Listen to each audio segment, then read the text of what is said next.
All right, wonderful, very nice. So we are back again for this Bhagavad Gita study. Welcome all of you for joining us today again. We have Uma Kumar joining us. We have Dev Chandan. We have also Hina Mataji joining us. So it's wonderful to see all of you again back for the Bhagavad Gita study circle. So it's wonderful here. Hare Krishna, everyone. And in the last several sessions, we have been discussing some very, very important discussions. We had some very interesting concepts that we've been discussed here. And we understood several things how Krishna is been explaining so beautifully to Arjuna about the different aspects of uh, Varnashrama, the Yagna part, the Karma Yoga that we have completed in the previous session. And Arjuna has asked that how can you speak this knowledge to Sun God? And Krishna is very beautifully and nicely explaining all these things. So today also we are going to cover some very, very important shlokas from the fourth chapter. There are very nice things that Krishna is going to explain. Some of the very, very important things that Krishna is going to explain today. So we also have Manish joining us today. There is also Vinod Chandanji who has joined us.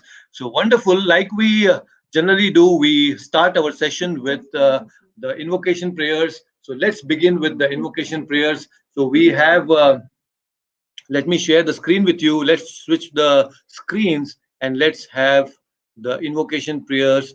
And wonderful. Give me a minute. Yes, I'm sure it is visible to you now. So let's begin with giving a thanks to Srila Prabhupada, my beloved spiritual master, who has been a guiding inspiration to me in this path of spirituality. And this is a humble dedication to him. Whatever I'm speaking a little bit is all because of his grace. So let's join our palms and let's begin our prayers, invocation prayers. So chant along with me the invocation prayers. It will be displayed on the screen. नमो ॐ विष्णुपादाय कृष्णप्रेष्ठाय भूतले श्रीमते भक्तिवेदान्त स्वामिन्निति नामिने नमस्ते सारस्वते देवे गौरवाणी प्रचारिणे निर्विशेष शून्यवादी पाश्चात देशतारिणे जय श्री कृष्ण चैतन्य प्रभु नित्यानंद श्री अद्वैत गदाधरा श्रीवासादि गौर भक्त वृंदा नमो महावदान्याय कृष्ण प्रेमा प्रदायते कृष्णाय कृष्ण चैतन्य नाम्ने गौरत्विषे नमः नमो ब्रह्मण्य देवाय गो ब्राह्मण हिताय च जगद्धिताय कृष्णाय गोविन्दाय नमो नमः हे कृष्णा करुणा सिंधो दीनबंधो जगत्पते गोपेश गोपिका कांता राधा कांत नमोस्तुते तप्त कांचन गौरांगी राधे वृंदावनेश्वरी वृषभानुसुते देवी प्रणमामि हरिप्रिये वाञ्छाकल्पतरुभ्यश्च कृपा सिन्धुभ्य एव च पतितनां पावनेभ्यो वैष्णवेभ्यो नमो नमः। हरे कृष्णा कृष्ण कृष्ण हरे हरे, हरे राम राम राम हरे हरे। ओम अज्ञानतिमिरन्धस्य ज्ञानञ्जनशलाकया चक्षुरुन्मिलितं येन तस्मै श्रीगुरुवे नमः। हरे Krishna.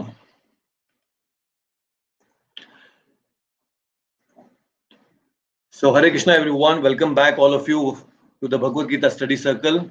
I welcome everyone here on StreamYard and also wonderful devotees joining us on YouTube.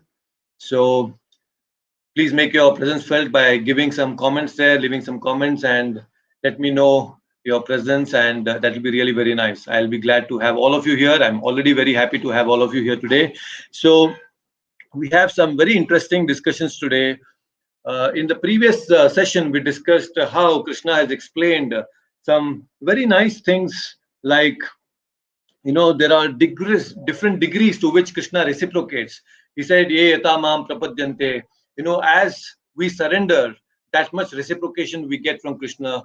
We also discussed about the Artika Kartavya. We also discussed about the Paramarthika Kartavya, and so many things like that. With understanding, with different analogies, we have understood these few concepts in the last session. But today, Krishna is going to go a little ahead in his discussion, and that is the verse number 12. A very interesting verse and very important verse, because we need to understand this basic fundamentals very clearly, and that's what Bhagavad Gita does to us. Bhagavad Gita actually is a manual for life, and anybody who is very serious in understanding the truth about life, the truth of life, and want to be a very happy person, want to lead a very happy life, then these secrets of Bhagavad Gita will help us to not just lead a happy life ourselves, but also give an opportunity to others to lead a happy life. That's what is the power of knowledge, and especially the knowledge of the Bhagavad Gita, because it is spoken directly from the lotus mouth of Krishna. So whatever he actually speaks the absolute truth. Absolute truth means that which is irrespective of time will stand strong, will help each one of us, irrespective of where, in which time frame we are. So that is absolute knowledge. So today it's going to be very interesting and a very important shloka, where he is going to discuss something which generally people misunderstand, especially in India. So let us address this very major topic, and that is verse number 12. So I request, uh, let me see who is there. Okay, I think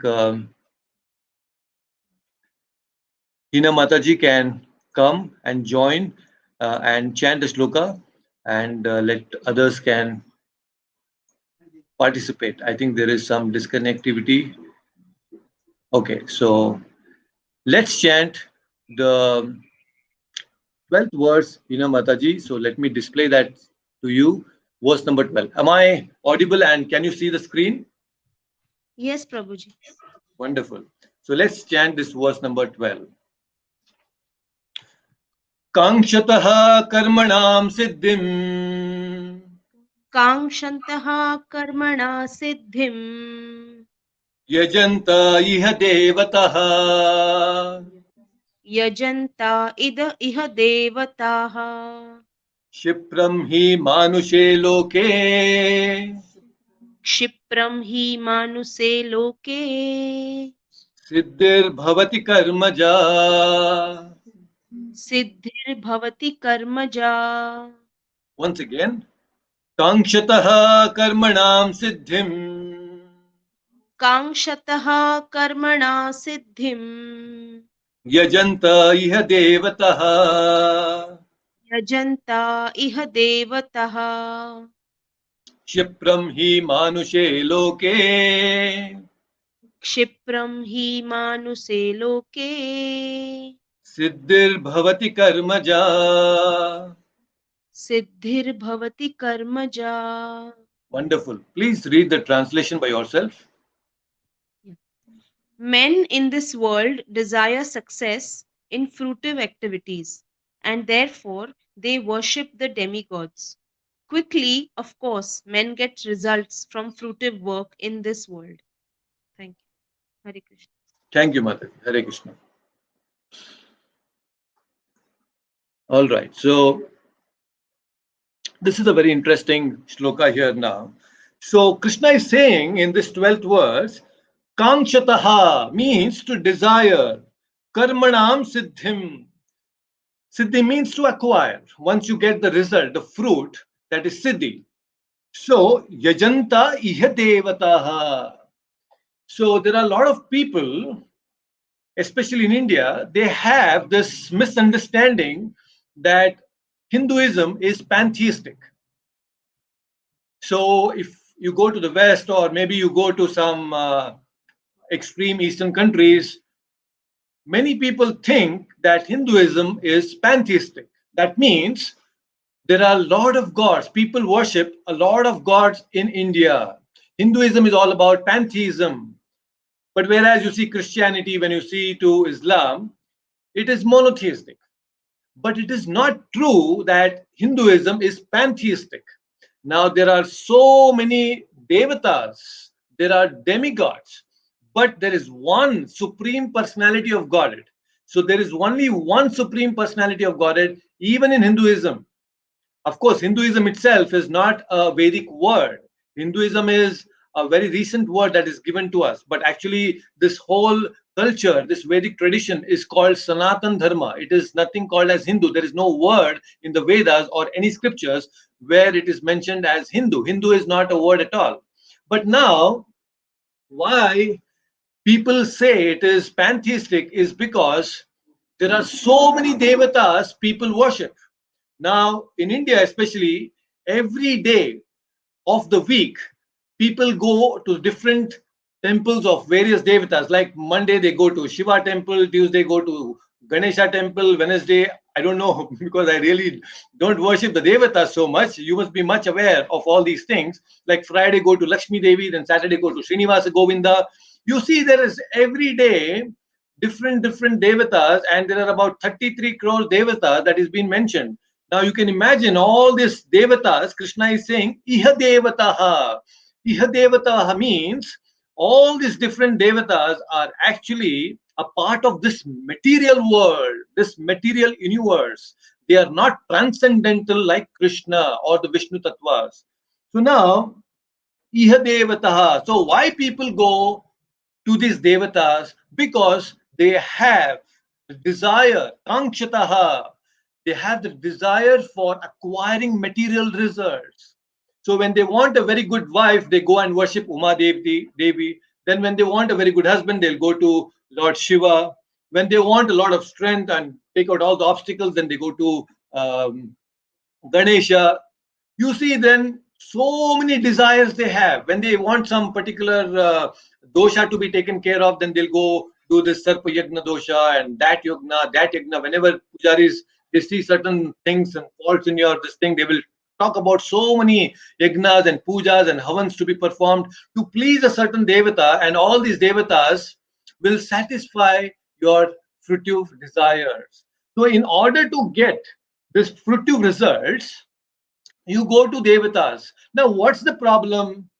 Like you may say, right, Prabhu, I'm anyway offering this, and if I'm getting some material desires fulfilled, what's wrong in it? So, what do you think? Because already some of you have attended few sessions previously. What is wrong in acquiring fruitive results from the demigods, from the devatas? What's wrong in it? Why don't we just pray them and get everything that we want? What is wrong in actually getting all the fruitive results? Yes. So here we have Girishma, and she says that it's because we get attached to all the material results and this material world, and we continue to stay in this material world. That's the reason we don't have to get these fruitive results. Get very nice. We get stuck. Hina Mataji is saying that when we start having fruitive results, then we get stuck in this material world, right? But now you see what people do is they go to these devatas, and devatas very easily they give them this result. For example, they really don't think the devatas are empowered personalities by the Supreme Lord. All the devatas that we see in this material world are actually empowered. They cannot give you anything without the sanction of the Lord, because the Paramatma which is in your heart, the same Paramatma is also within the devata's heart also. Like Indra, Chandra, Varuna, Surya, all these different devatas are actually being empowered by the Supreme Lord, and they act according to the guidance of the Supreme Lord. Just like when there is any problem, the devatas, they all go to the grandfather of the devatas, and that is Brahma. And Brahma says, "Oh, I don't know this. I have to approach Vishnu." And that's how he goes to the Kshirasagara. He prays to the Supreme Lord and gets the answers and all the solutions, and then comes back and helps the different devatas. Right? So what happens is, even these devatas, they cannot offer you anything independently without the sanction of the Supreme Lord. And by the way, although they give very quick results, that's why Lord Shiva is called Ashutosh. One of the name of Lord Shiva is Ashutosh. Ashu means quick. Ashutosh means one who gives results very quickly. Why many people go to Lord Shiva? Because he is Bholenath. Bholenath means when you go to him and ask anything, he immediately satisfies your desires. You know why Ashutosh immediately satisfy your desires? Because he is deep in meditation. Whenever you see Lord Shiva, he's closed his eyes and he's meditating on the Supreme Lord. And when people keep coming and disturbing him with all these material desires, asking him so many material things, he just wants to quickly give them whatever they want, and he wants to peacefully meditate on the Supreme Lord. That's what Shiva does. So that's why people go to Shiva, but he wants to meditate on the Supreme Lord. So now, why people go again is because they get the results, siddhim, acquire the material fruitive results, but they get it quickly. Brahmi manushe loke. It's not like you have to wait. You will get it very quickly. This is the advantage of going to the devatas, and people want quick results, everything instant, like instant coffee, instant Maggie, everything is instant these days. So they want the results also very instantly. They want success in life very instantly. That's why most materialistic people, you see them doing lot of Devi Devata pujas. They do constantly. But why Devi Devatas also? You see, one is getting good results, very quick results, but at the same time, these devatas are not worried. They are not really interested in your spiritual growth. The devatas, although they are empowered, they are not very concerned about your spiritual life. Let me tell you, for example, a small child, about 5, 6 years old, he goes to buy a chocolate to the shop. And when he asks for a Cadbury chocolate, a 5 star or whatever it is, and the shopkeeper will not say, "Hey boy, come on, child, open your mouth, show me your teeth. Oh, your teeth are so spoiled. No, no, you shouldn't eat the chocolate. I will not give you the chocolate." Will the shopkeeper say like that? No. The shopkeeper is least bothered. You give me the money, take the chocolate, you do hell with your teeth or whatever it is. I don't care about your oral care, your dental care. I don't care. As long as I'm getting the money, it's fine. You do whatever. So why? Because the shopkeeper is having some transaction there. He's not interested in your health. But whereas a doctor or a mother, she's worried. When she gives you something, she gives you what is that you need.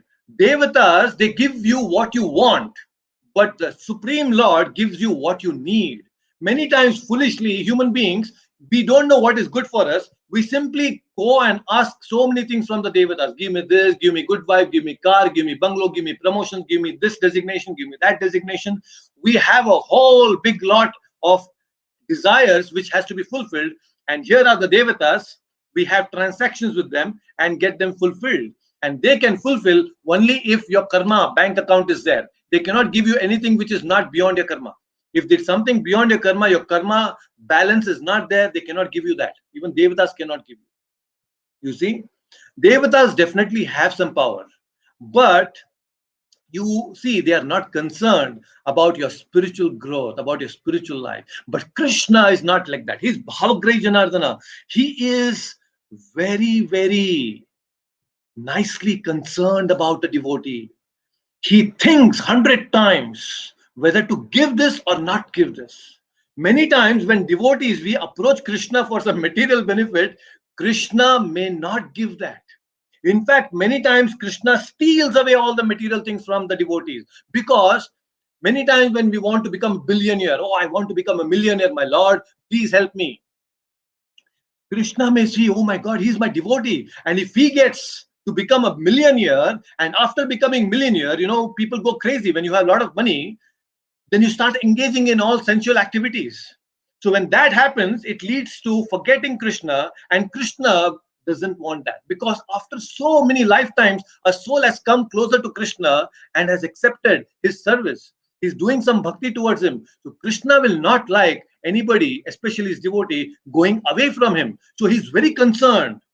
If by giving any material desire, by fulfilling the desire, if this devotee is going to go away from me, then I'm not going to sanction. That is the concern. Why? Because he loves us.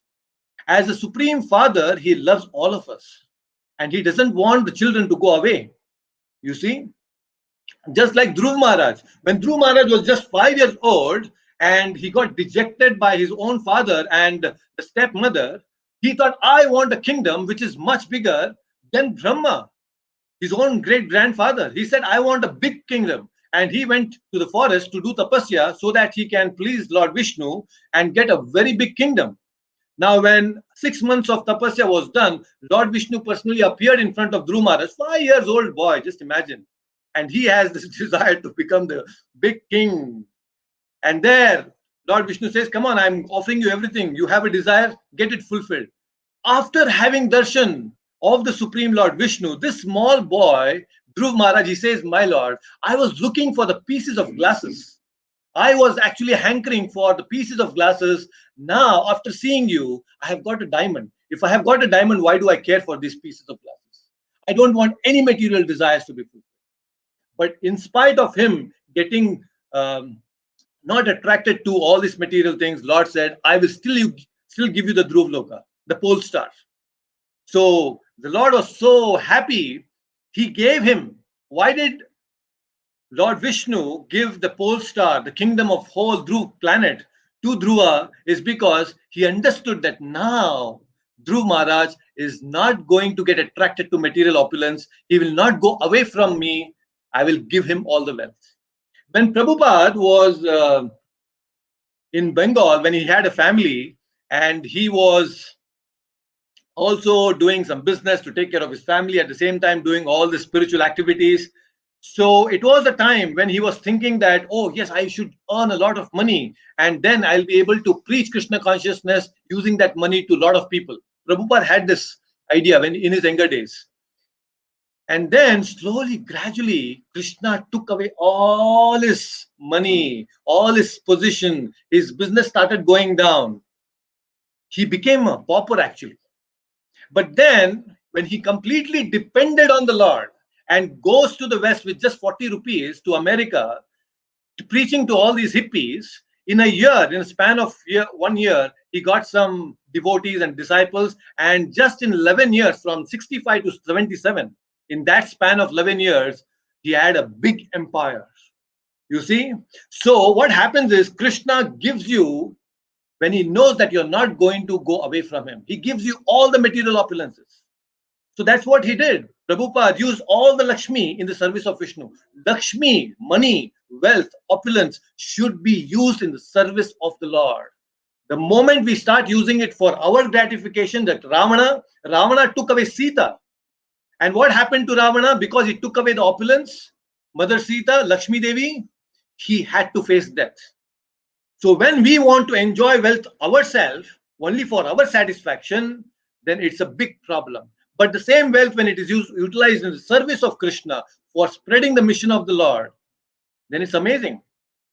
A small thing, just like when Ramayana, when the bridge was getting built, the small squirrels, they were coming and dropping some small stones in building the bridge. Even that was noticed by Lord Rama. So today we have a wonderful place here. I have my sister and my brother and everyone here who are helping me, and they are giving me this space. They're also doing this Shine Punne Vartalokam, little bit of punya, little bit of contribution to Krishna consciousness, and it's wonderful. What an amazing result they will get. It is going to go in the permanent spiritual account, which will stay there. It's a seva that they're doing, right? So why I'm saying this is Shipram, when people go to Devatas, they get very quick results. But what is good, what is not good, the Devatas are not concerned. Why? One reason people don't go to Krishna for worship is because Krishna doesn't give Shipram results. He doesn't want to give you results very quickly. He waits patiently for his devotees. He knows what is best for you, not good for you, right? He wants to give you the best. And that's why we need patience. In Krishna consciousness, we need to have a lot of patience. So Manish is saying, well explained. Chandan is saying, lovely. And I love it. So what's happening now? Let's understand. You see, my dear devotees, there are, you know, there are a lot of godmen also. People go to them, especially those who show a lot of miracles. There are a lot of godmen who create some gold when you go to them, or they can bring some pomegranate from Saudi Arabia or the dates from there, and they produce in front of you. So when we see such miracles, we get bewildered and people follow them blindly. So this is something that we should not fall for. We should not fall for such cheap things. And why we fall is because we have material desires. We want to enjoy material desires. And we look for these shortcuts. But the best shortcut is going to Krishna directly. When you have any desire, whether it is material desire or spiritual desire, you don't have to worship anyone else. Just Krishna alone, the Supreme Lord, He can fulfill each and every desire of yours. There are two ways. If you go through the Devatas, then it's like climbing the steps. Step by step you go. There are so many Devatas. You have to please them all. But there is also a lift. In a building, there is a lift. You just go to the lift and press the button that you want. You very peacefully go directly. So Krishna consciousness is like a lift. Now you decide, you want to go step by step, take your own time, life after life, many lifetimes, or you want to finish off this material duty in this very lifetime. Take the lift, Krishna consciousness, this bhakti to Krishna, and reach the supreme destination at the earliest. So that's how we need to plan our life, especially spiritual life. Right? So Krishna is saying, Yajanta hiya devata shipram hi manushe loke. Another thing is, we should know that in the 7th chapter, Krishna is going to say that anybody who actually worships the devatas, they are alpamedasa. Medasa means intelligence. Alpamedasa means less intelligence. So people who actually worship the devatas, they are actually alpamedasa. They are less intelligent. Now, does it mean that we should not respect other devatas? Oh, Prabhuji, you are from ISKCON, and that's why you're only talking about Krishna. There are so many different gods, they will get offended. No, it's not like that. It is what it is. It is what the Shastras say. It is what the scriptures are saying. Ishwaraha Paramaha Krishna Satchid Ananda Vigraha Anadiradir Govindaha Sarva Karana Karanam. He is the Supreme Lord, Krishna, Govindam Adi Purusham Tamaham Bhajami. You see? So Govinda is actually the Adi Purusha. Nobody else can be more supreme than the Supreme Lord, Krishna. So it is the statement of the scriptures that we are speaking. So now it does not mean that we have a license to denigrate all the different devatas. No, we have to give due respect. The key word being due. That means every devata, like you are going to Shiva, you have to give due respect because he is the greatest Vaishnava. You go to Ganesha temple, you have to give due respect. You go to Durga Devi temple, you have to give due respect to her. Because they have taken important position in this material world. They are actually supporting the different creations, the different activities in this material world. We have to give them due respect. They are also part and parcel of the Supreme Lord. But just like there is a dog, the street dog, you don't go put a garland to it and then you take the agarbatti and do some puja to the street dog, right? It is not due respect. The due respect for the dog would be you go and give some bread to it, it'll eat and it'll be happy. Sometimes it's our culture that when we see some ants, lot of ants moving around, you go and put some haldi kumkum and you also go and put some sugar there. It's due respect. Even to the ants, we are giving due respect. That's our culture. But that doesn't mean that you go and start worshipping the devata, the ants, and say that, okay, please fulfill my desire that I should get passed in my exams with the flying colors. And we don't do that. So similarly, when you go to devatas, you have to pray to them, you have to give due respect, but you should pray to them, my Lord, please help me to become the devotee of Lord Krishna. Please help me to understand the absolute truth. That should be our prayer. In fact, when we pray like that, even the devatas become very happy. Right? Even the devatas become very happy. So, you see, this is what Krishna is saying here. And Siddhir Bhavati Karmaja. So, Siddhir, when you do this Devata Puja, Shipram, you will get it and you'll get the Siddhim very quickly. You will get the results, no doubt about it.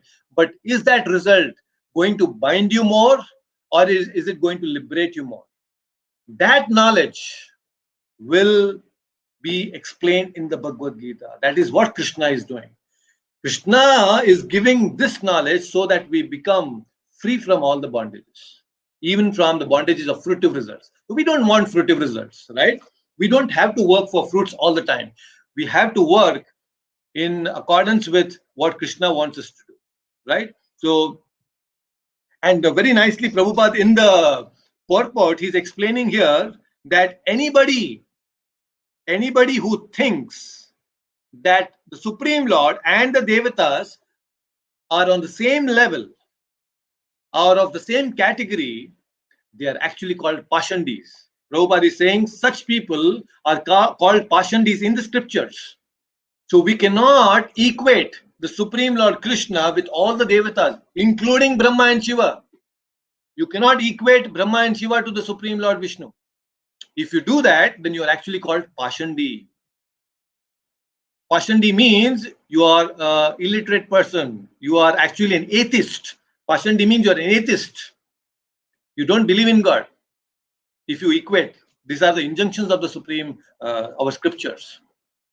So this is what Krishna has explained here. And Manish is saying that Rasagnadas, you explained clearly. It helps us in our life. Thank you so much, Manish. And I'm really glad that you could join today. It's very nice to see you here. Very nice. And yes, so let's have Dev and let's chant the next verse, Dev. So let me display the next sloka. So is it visible to you, Dev? Yes, Prabhuji. Wonderful. So this is another very, very interesting shloka, verse number 13 from the Bhagavad Gita, chapter 4. Chaturvarnyam maya shrishtam Chaturvarnyam maya shrishtam gunakarma vibhagashah gunakarma vibhagashah tasya kartaramyapi mam tasya kartaram api mam vidya kartaram avyayam. vidya kartataram avyayam. Once again, chaturvarnyam maya shrishtam Chaturvarnyam maya shrishtam gunakarma vibhagashah gunakarma vibhagashah tasya kartaramapि mam tasya kartaram api mam vidya kartaram avyayam. vidya kartatar avyayam. Wonderful. So please read the translation by yourself. According to the three modes of material nature and the work ascribed to them, the four divisions of human society were created by me. And although I am the creator of this system, you should know that I am yet the. It's not visible, Prabhuji. Yeah, it's non-doer. The non doer being unchangeable. Wonderful. Okay, great. Thank you. Very nice. So Very interesting shloka, and I think this is one thing that we need to understand. It's a uh, very important thing that especially the leaders of the society should know, the leaders of the nation should know. This is a very clear instruction to the leaders given by Krishna directly. So here he's saying that Chatur Varnam Maya Shrishtam. Chatur Varnam. Like there are these four divisions which I had explained earlier also, and I used to keep telling you that yeah, we are going to come to this shloka in the fourth chapter. So here Krishna is talking about Chatur Varnam. What are this? Chatur means four. Chatur, not Chatur. Chatur means intelligence, cunning. Here, Chatur means four. Chatur Varnam, Varna. There are four Varnas and four ashramas. So this whole Vedic society was designed in such a way that it was divided into four things. Which are the four Varnas? There is Brahmanas, Kshatriyas, Vaishyas, and Shudras. So even in the Purusha Sukta, it is said, Brahmano se mukamasit, Bahu Rajanya Kritaha, Uru tat asya yad Vaishyaha, Padbhyagam Shudro Ajayata. So what does it mean? In the universal form, the Virat Rupa of the Supreme Lord, these four Varnas are existing. The head or the mouth representing by the Brahmanas, the bhujas represented by the Kshatriyas, and the belly region, which is represented by the Vaishyas, the business class, and then the Padbhyam, that is the feet or the legs, represented by the Vaishyas, the working class, Shudras. So the Bhujas or Kshatriyas are actually the administrative class. The intellectual class are the Brahmanas. So now Krishna is saying that Maya Shishtam, all these four Varnas are created by me. And then there are four ashramas also: Brahmacharya ashram, Grihastha ashram, Vanaprastha ashram, and then there is this sannyas ashram. So what are ashramas meant to be? Ashramas are systematic elevations or progressions in our spiritual commitment with respect to time. In life, in the first 25 years, student life, that is brahmacharya life. And in the next 25 years, it is grihastha, and then vanaprastha, and then finally you get into the final stage, that is sannyasa. So as per your time frame, your age, your systematic progression of spiritual commitment is increasing, right? So this is what is called ashrama. And then there is four varnas. Now, four varnas, when we talk about, it's extremely important to know that these four varnas, Brahmana, Kshatriya, Vaishyas, and Sudras, these are based on the psychophysical nature of an individual. So these four varnas are not a controversial thing as projected by the modern society, especially after the British rule. So now Krishna is very clearly stating here these four varnas are guna karma vibhagasa. So these four, Brahmana, Kshatriya, Vaishya, Shudra, is not by birth. This is not by birth somebody becomes a Brahmana. It is not by birth somebody becomes a Kshatriya. It's a false notion. Many people, especially in my own caste, I see people calling themselves as a Kshatriya, but they have no qualities of a Kshatriya. There are no such gunas, characteristics of a Kshatriya. So that is why we should not think anybody to be a Brahmana Kshatriya based on the birth. Engineer's son will not become engineer just by birth. He has to go to engineering college, understand, get the certificate, he will become an engineer. Similarly, a doctor's son or a daughter will not become a doctor automatically just by birth. They have to go through all the necessary educational systems, acquire the knowledge, then they become a doctor. So similarly, a Brahmana or a Kshatriya is characterized by the inclinations they have, by the kind of guna they have, the default settings, psychophysical nature each one of us we have. So this is what is missing today. Many people don't understand what they really want to do in life, and there is no direction. So now Krishna is saying Maya Shrishtam. So anything that is God done or created by God is natural. That's why when we see all the beautiful things in the nature, we call, oh, it's a natural thing. It's a natural thing. And anything that is man-made, we call it as an artificial thing. It's an artificial creation. So there is a natural system designed by the society, of the society by Krishna, and there is an artificial system created by man.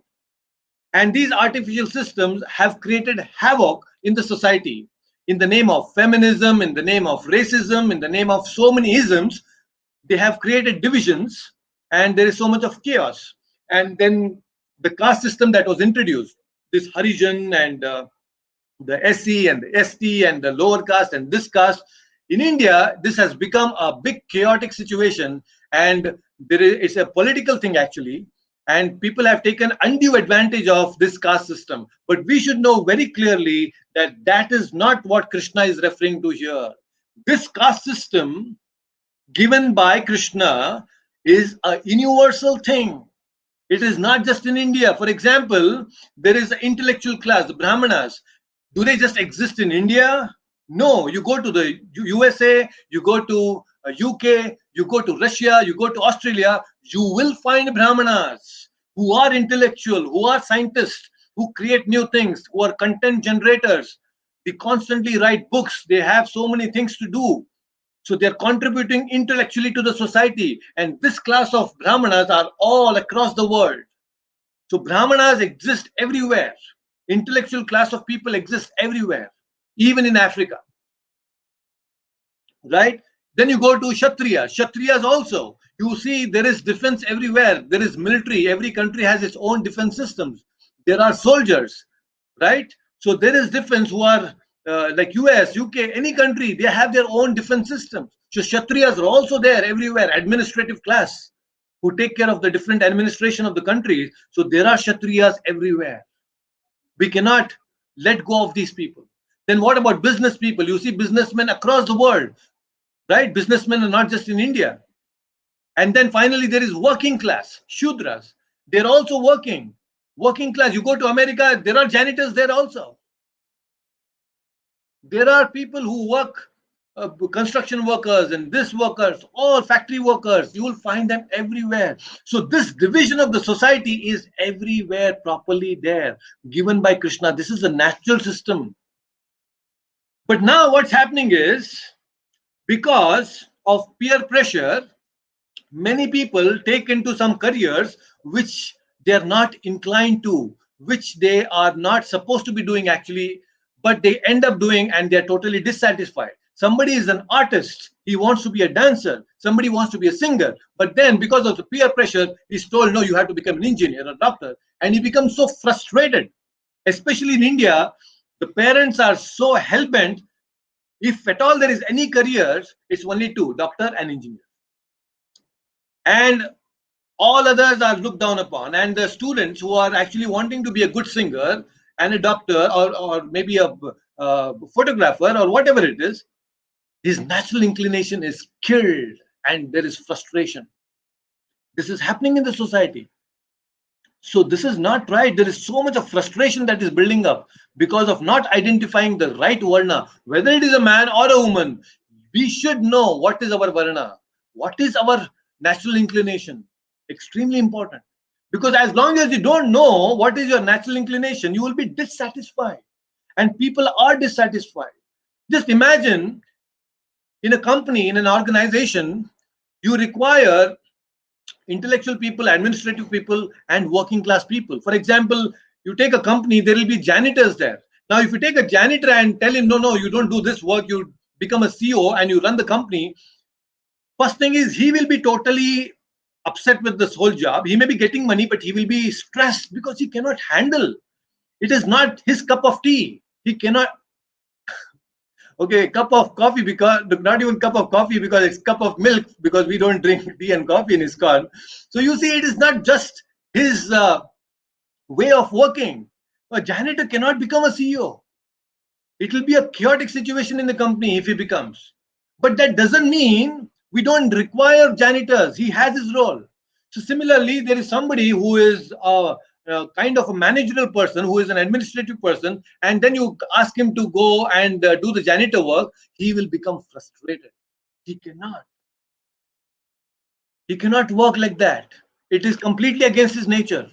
So that is why identifying the right varna of a person and giving him that the proper environment to work is what varnashrama will do. See, everyone, we all have our individual desires to develop a certain habit, or uh, we want to grow in a certain field. And if the society gives you that opportunity, then you can flourish so nicely. Just imagine, for a software engineer, he has studied and he's very passionate about coding and everything. And if he finds an environment, an organization which actually supports his ideas, and he starts experimenting all his ideas there, and he flourishes more, he wants to do more, and he's happy with the work. He earns a lot of money, at the same time he's enjoying his work, right? Why? Because it is his inclination. So similarly, we should also identify our inclinations. And if we don't do that, then there is a problem. So Krishna is saying, Guna Karma Vibhagasa. Guna means character, Karma means competence. So we need both. We need to have competence in a certain field, and we also need to have Guna, character. Now, just imagine there is a doctor who is very competent. He takes up any case, any operation, any surgery, he does 100% success, right? He does all these things perfectly. A doctor does a lot of things very nicely. But just imagine, he's very competent to do surgeries, but when he's doing surgery, he actually takes off one of the kidneys. He takes off one of the kidneys from the patient. Now, what is the character? So, we need to have both. You cannot give away one thing. If you want to run this society peacefully, nicely, then both guna and karma are required. You need to have competence, you need to have good character. That is very much essential. But today, that's not happening, unfortunately. You just compare, let's have some comparative analysis just to give you an idea that how the Vedic society was functioning. And this was just about, say, 300 years, 400 years ago. This Vedic society was quite intact in India. So let's take few parameters. I just want to explain few of them. For example, time. Now, time is a very important resource. Time is a resource which is so valuable that once gone will never come back. So let's see this resource time from the Vedic perspective. Now, in the Vedic perspective, majority of the people were doing agriculture. Most of the work was farming. And you see, even if we take two produce a year, two harvest a year, which is quite a big thing. Now, for to get a harvest, it takes about 3-4 months, and another harvest about 3-4 months. But whenever you want a farmer wants to harvest, the first 15 days and the last 15 days are the most busiest, because first time he need to do those tilling and sowing the seeds and all those things. It takes some time, and in between it's quite comfortable, it's quite easy. And even when he's doing the tilling and sowing the seed, it's about 8 hours or maybe max 9 hours in a day. Now, if you take the first 15 and last 15 days, it's about 1 month. He works nicely, very hard. And rest of the time, he's focusing on Krishna consciousness. He's actually focusing in developing his spiritual life, right? Now, similarly, another harvest, he will spend another 1 month, and pretty much about in a year, he is getting 10 months for himself. And he has good food, he has a lot of crops, he can exchange that for his day-to-day thing. So much time was there. What a wonderful thing it is. Now, people don't have time in the modern society. The Prabhupada used to say the greatest disease of the modern man is no time. People say anytime you call them for a function, to attend a lecture or anything like that, no time. Prabhuji, हमारे पास time नहीं है. This is the modern disease. No time, no time. Anytime you call, not for us, for your own self development, if we call them, they don't come. Why? Because no time. It's the disease of a modern man. So let's see now. You see why there is no time? Because a modern man is busy going to the factories, he's busy going to the companies, and there is so much of commute. Now, in the olden times, you don't have to commute. You just step outside the house and you are there in the agricultural field. You are there, right there in your field. You don't have to commute. But if you go to the metros, you'll see you'll spend at least 1.5 hours, 2 hours in commuting and again back. So about 2 to 3 hours you're spending in commute, and at least you have to work for 10 hours in the company, minimum 10 hours. So much of time is going in commuting and working like hogs in the companies. Where will you have time for yourself? And how many leaves do you get? Hardly any leaves.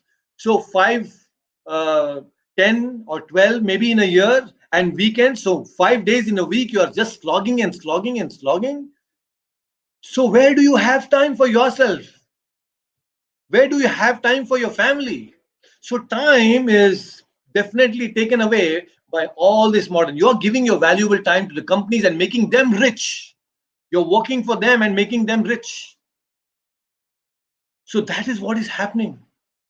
We are trading our time for money, and this money is not giving us happiness or true happiness, right? So this is the problem.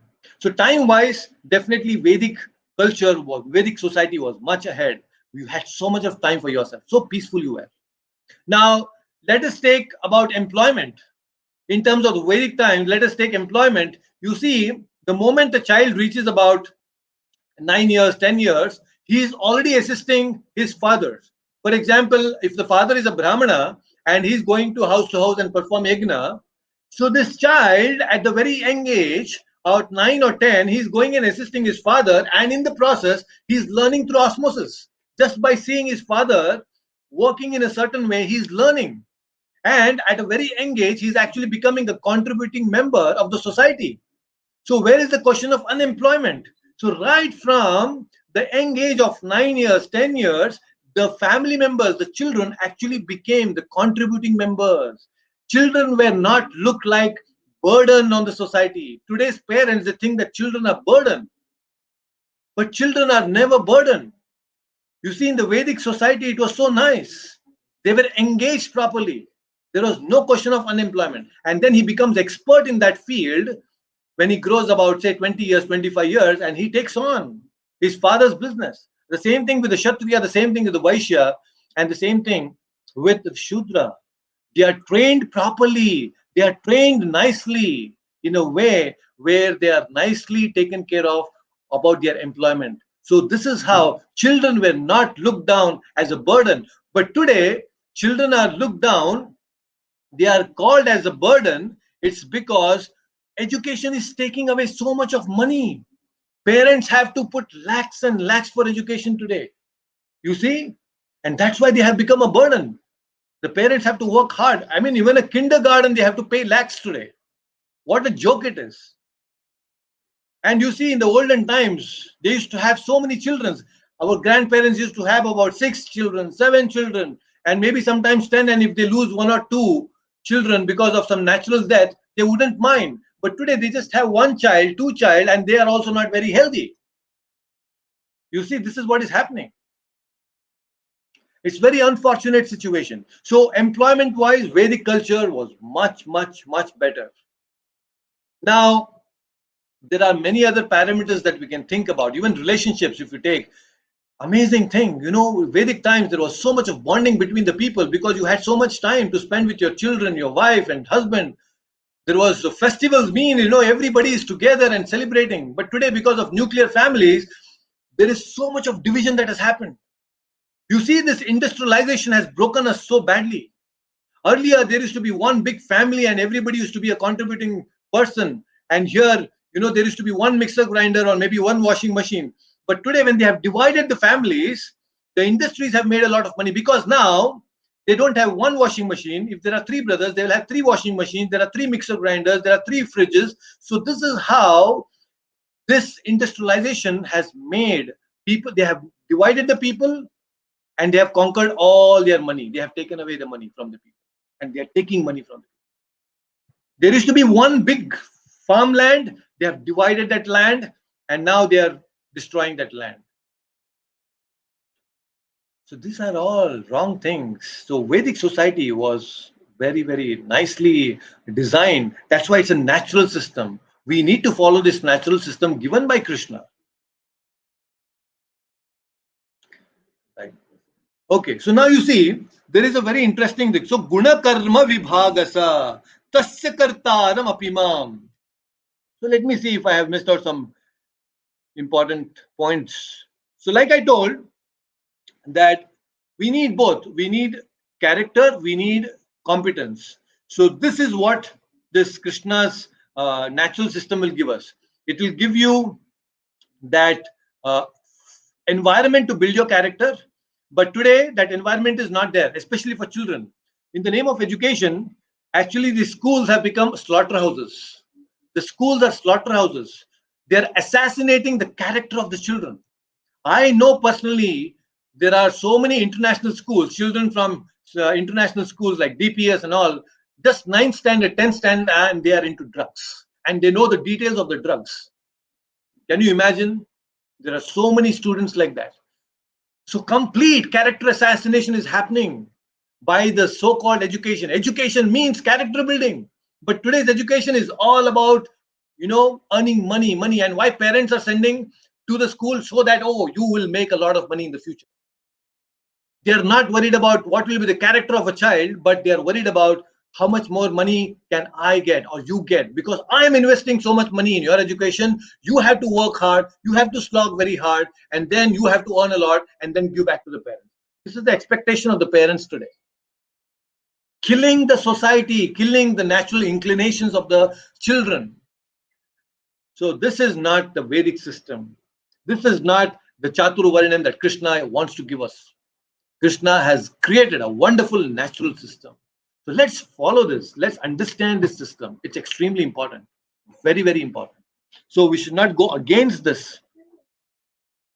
Now, by the way, Krishna is saying that Tasya kartaram apimam vidya kartaram avyayam. Now, although I have created this system of the Chatur Varnya, I am not part of this particular system. I am not involved in this particular system. I am aloof from the system. I have created this, but I am not influenced by this particular system. Now, it's not that Krishna sits and decides that, oh, this soul has to be a Brahmana, this soul has to be a Kshatriya, this soul has to be a Vaishya or a Shudra. No, no, no, no. That is not what Krishna's duty is. He has created a system, and based on our actions in the past, it is decided whether this person has to be a Brahmana, Kshatriya, Vaishya, or a Shudra. It completely depends on our past karma. It depends on our past karma. So Krishna has just created a system. So the system takes care of all these things, right? So Vidyakartaram avyayam. So he is completely aloof from all these changing things. So in this lifetime, I may be a Brahmana. In the next lifetime, I can become a Kshatriya. In the next life, we don't know. It keeps changing. So although I may be born in a Kshatriya family, but my inclination, no, I can be a Brahmana.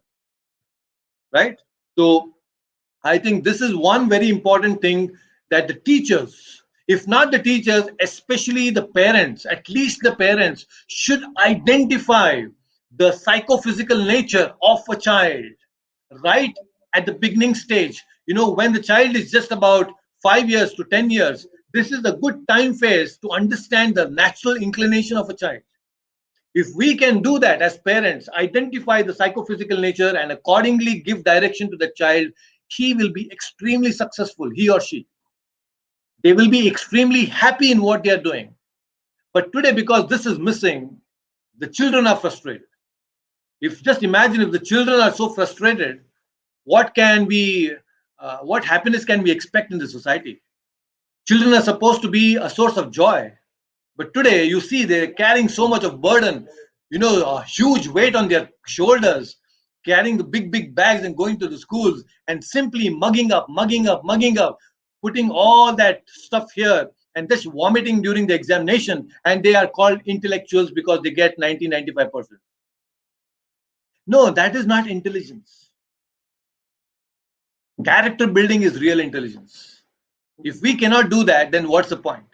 Because there are so many competent people. I have already given you the examples earlier that like Tiger Woods, like Bill Clinton, great people, achieve big positions, but just one big mistake, character flaw, and then you're gone. You're gone. We know what happened to them, right? Society will not forget. They'll not forgive for our mistakes. So that's why we need to have a very strong character, especially in the children, so that they grow as a very strong individual and they can be a contributing members of the society. So let's take this verse very seriously. We should know what is this Chaturvarnya, and we should identify our Varna. We have discussed this previously also, that how we can do this understanding and analyze our own Varna. Where do I fit into? So you can do certain exercises like in a day, how are you spending your time? Most of your time is going where? Are you creating something? Are you trying to control people? Are you trying to do business with something? Or all these things you need to identify your inclinations.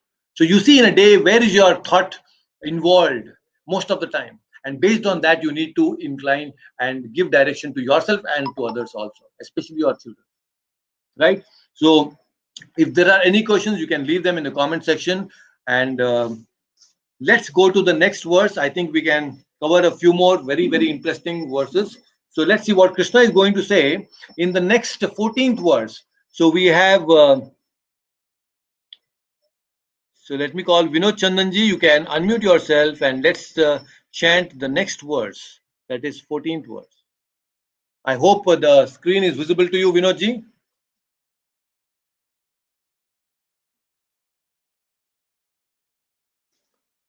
So let me see if I have included him. I Yeah. can see it. I can see it. Yes. Okay, wonderful. Very nice. Yeah. Namam karmani limpanti. Namam karmani limpanti. Name karma phale spriyaha. Name karma phale spriya. Iti mam yo bijanati. Iti mamayo bijanati. Karma bhirna sabhadyate. Karma bhirna sapatyate. Once again. Namam karmani limpanti. Namam karmani limpanti. Name karma phale spriyaha. Name karma phale spriya. Iti mam yo bijanati. Iti mamayo bijanati. Karma bhirna sabhadyate. Karma bhirna sabhadyate. Wonderful. Please read the translation by yourself. There is no work that affects me, nor do I aspire for the fruits of action. One who understands this truth about me also does not become entangled in the fruitive reactions of work. Thank you so much. Very nice. Thank you, Prabhuji. So, I also have a live audience here, so it makes it even more enlivening when they're all chanting together. So, I'm sure you must have also had this background sound of them chanting. So, it's really nice when there are a lot of people chanting the shlokas together. So, wonderful. So, now this is another very interesting shloka. So, let's see what Krishna is saying in this shloka. Namam karmani limpanti. So, it's very nice that Krishna is saying here, there is no work that affects me. So, actually, it is said that Krishna has no work. I have told you that Natasya karyam karanam cha vidyate. Krishna has nothing to work. Krishna has no work. His only work is to enjoy with his devotees. So, there is no work that is there for Krishna. But, name karma phale spriha. Just because he has no work, we should know there is something called as abhinivesha. Nivesha means to expect. Abhinivesha means to not have any expectations. Like earlier, Manish said here very nicely that if there is no expectation, then it is nice. You get hurt a lot when there are a lot of expectations from people, right? So Krishna is saying here, we should become free from all these expectations. Let's understand this a little bit more in depth. Name karma falaspriha. When we build a house, very big house you have built, a very nice house, and in that big house, there is someone who comes and tells you, oh, yes, you have built this big house, but this small room in your house is built by me. If somebody tells like that, you are hurt. You feel offended. There is that Vikriti bhav that comes in your mind. How can this fellow tell like this? I have built this big house. How does he? He doesn't have the right to say that this small room is built by him. It causes a certain agitation in our mind, right? Why? Because we are attached to all that we have created. And somebody tries to steal away that effort of ours, especially the result of the effort of what we have done, then we are very disturbed and we get agitated. Now, just imagine Krishna has built this huge 14 planetary systems, this whole big universe. And here we are trying to tell that, oh, I created this big building, the Burj Khalifa is built by me. And I have built this big tower and the twin towers and everything that I have created. And then I say that I glorify myself. It's like, telling in front of Krishna, oh, this small thing is done by me. But Krishna doesn't get offended. Krishna is completely detached. Although he is the creator of this whole universe, he is completely detached. He wants to give that credit. Okay, you take the credit, no problem. You have built this, right? Okay, no problem. Take the credit. Krishna is not attached. Abhinivesha, no expectation. So Krishna is saying that anybody who knows that I am unaffected by any type of work, he will also, just by knowing that Krishna is not affected, just by knowing that, he will also not get affected by the work or the fruitive results. You see, he's saying this, there is no work that affects me, nor do I aspire for fruits of action. One who understands this truth about me also does not become entangled in the fruitive reactions of work. See, it's a secret. If you want to become free from the material desires and the fruits of action, you should just know that Krishna is unaffected by all these things. If you simply have the faith that yes, Krishna is unaffected, that itself is good enough for you to come out of your aspirations of fruitive desires. Just see. This is the advantage of coming in contact with Krishna. When you start contacting with Krishna, the transcendental personality, all your material desires will vanish gradually. This is the advantage of doing bhakti. So wonderful. It's a wonderful secret, right? Krishna is unaffected. Just imagine now, why is he unaffected? Just like a child. A child is building a very nice sand castle. You must have seen, especially those who are staying close to the beach in Mumbai and other places. You see many children, they go and build sand castles very beautifully, the step by step, different layers they create and build a huge castle out of sand. And then when the mother calls, oh, my child is very hungry, beta, aa jao, you must be hungry, come and eat something. The child, because he's hungry, he will just rush, and while rushing, he will kick the sand castle, he'll break the sand castle, and he'll go and eat nicely. Now, the child is not affected by breaking the sand castle because he knows that he was just playing. He was playing with the sand castle. He doesn't get affected by that. If we can simply learn this from the children, it's amazing. Right? He's not affected by all that. He was just playing. He will kick and he will go away. He created, he destroyed. It was a play and it's all done. So for Krishna also, creating this material universe and then destroying this material world is like a play. He is simply playing. He is not affected. If a child cannot get affected by breaking the castle and building the castle, how can Krishna, the Supreme Lord, get affected by creation of this world and the destruction of this world? Right? So this is how we should also become like a child. We should not get affected. We should do our duty, whatever is being given to us by the Lord, as per our varna, but do not expect anything. Just do it like a play. That's why, many times people say life is like a game. You need to play it well, right? So if you want to play this game of life nicely, you need to have knowledge of the Bhagavad Gita. Then life will be like a game. You will play it nicely. Why people are unable to play it nicely? Because they don't know this knowledge of the Bhagavad Gita. They're simply messing up with, they're failing in the game. So this game you have to win. This lifetime you have to win this game of life. And what is the greatest victory? Going back to the spiritual world, right?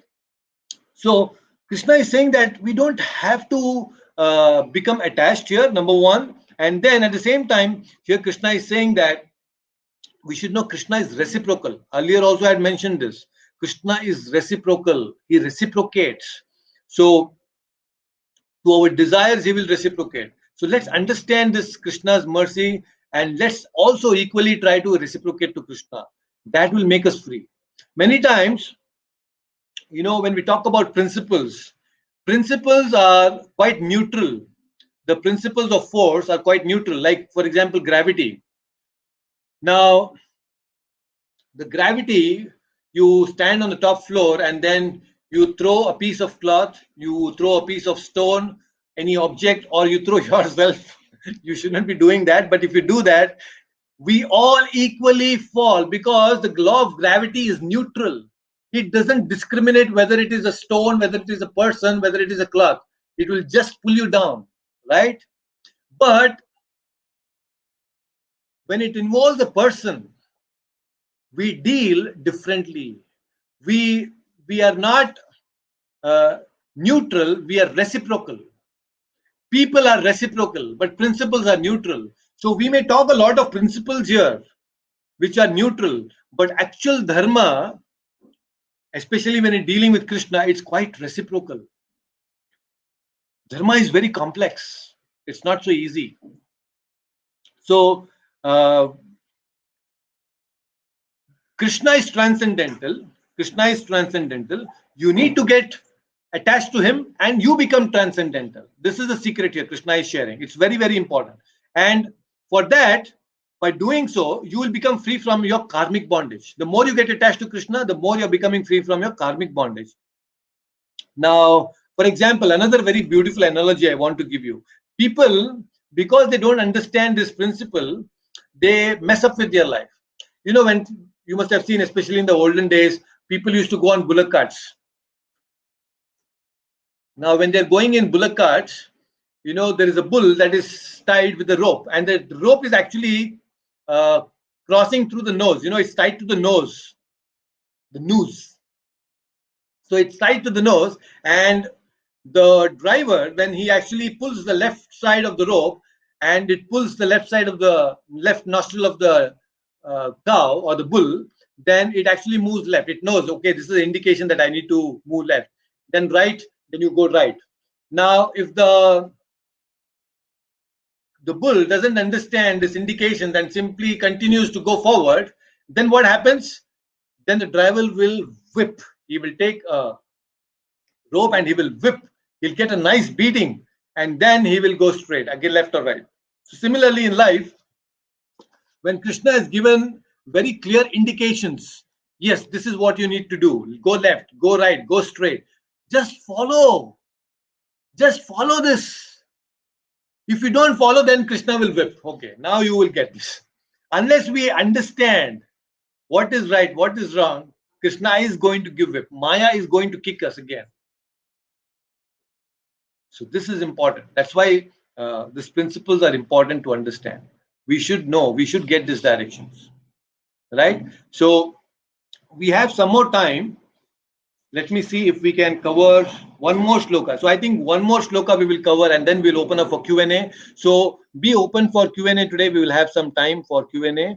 That will be really nice. So one more shloka for today. So let me call Uma Kumar. So you can please unmute yourself and let's Yes, chant Guruji. shloka 15. Yes. एवं ज्ञात्वा कृतं कर्म एवं ज्ञात्वा कृतं कर्म पूर्वैरपि मुमुक्षुभिः पूर्वैरपि मुमुक्षुभिः कुरु कर्मैव तस्मात् त्वम् कुरु कर्मैव तस्मात् त्वं पूर्वै पूर्वतरं कृतम्. पूर्वतरं कृतम्. Once again, एवं ज्ञात्वा कृतं कर्म एवं ज्ञात्वा कृतं कर्म पूर्वैरपि मुमुक्षुभिः पूर्वैरपि मुमुक्षुभिः कुरु कर्मैव तस्मात् त्वम् कुरु कर्मैव तस्मात् त्वं पूर्वै पूर्वतरं कृतम्. पूर्वतरं कृतम्. So please read the translation by yourself. All the liberated souls in the ancient times acted with this understanding and so attained liberation. Therefore, as the ancients, you should perform your duty in this divine consciousness. Wonderful. Thank you so much. So this is another very interesting shloka. So here Krishna is giving a reference to evam gnatva kritam karma purvair api mumukshubhihi. So he's saying that there were a lot of people in the past who have already followed this path and they have become successful. Now, why is this question come? It's very important. Now, please understand in the chapter 3, there was the explanation given by Krishna where he explains, he says that it's better to do karma in accordance with Vedic scriptures, and that slowly will lead to Jnana Yoga. So, Arjuna must have had this question. Now, if Jnana is more important, why is Krishna pushing him to do all this work of fighting? If acquiring knowledge is what we are supposed to do, then why should he fight? Why he should be engaged in the fight, right? So that's why Krishna is saying here, although there are a lot of intellectual people, evam gnatva kritam karma purvairavi mumukshubhihi means liberated personalities. What to speak of jnanis, even those who are actually liberated, mumukshubhihi, even they perform work for the welfare of the people. So again, it's a repetition